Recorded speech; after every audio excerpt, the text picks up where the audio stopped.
Now, one thing that can be confusing when you're getting started with Angular is the amount of Angular versions you find out there. Now, in this lecture, we'll have a look at the different versions, how they are connected, and if that means that Angular changes all the time. Spoiler, it does not. So we had Angular 1.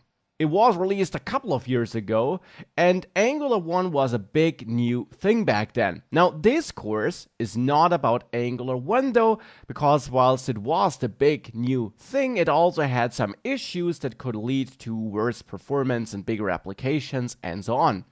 This version of Angular, Angular 1, is nowadays referred to as AngularJS, written like this. So if you see people write AngularJS in some internet forum, on Reddit, or anything like that, they are most likely referring to Angular 1, which is totally different to the Angular version you're learning about in this course, because there was a complete rewrite of the Angular framework between Angular 1 and Angular 2.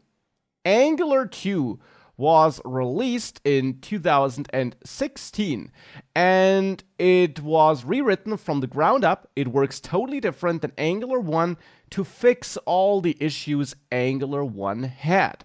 Now, since that initial release of Angular 2, we had a couple of other versions of Angular. We had Angular 4, Angular 3 was skipped for internal reasons, so that version number was skipped. We had Angular 5, 6, 7, and now we have Angular 9. Why do we have all these Angular version numbers? Does it mean that Angular was reinvented 8 times since Angular 1? No. This is not the case.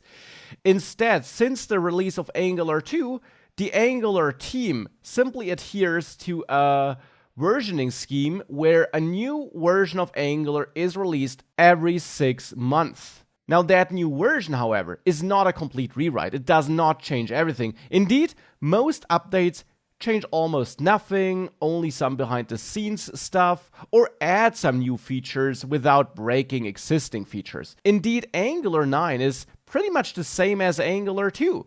I initially created this course for Angular 2, and I updated it multiple times, and it is totally up to date, therefore.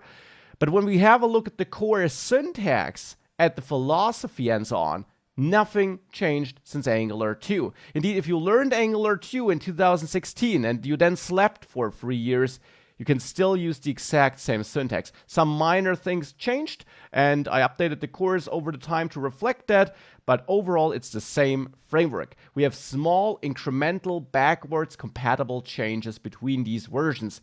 It's simply just a commitment which the Angular team made to release such a major new version every 6 months. It does not break or change everything every time it's released.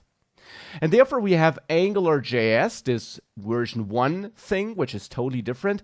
And then what we just referred to as just Angular. Angular 2, 4, 5, 6, and so on. This is all just Angular. You shouldn't really use the version because in 6 months it will be outdated anyways.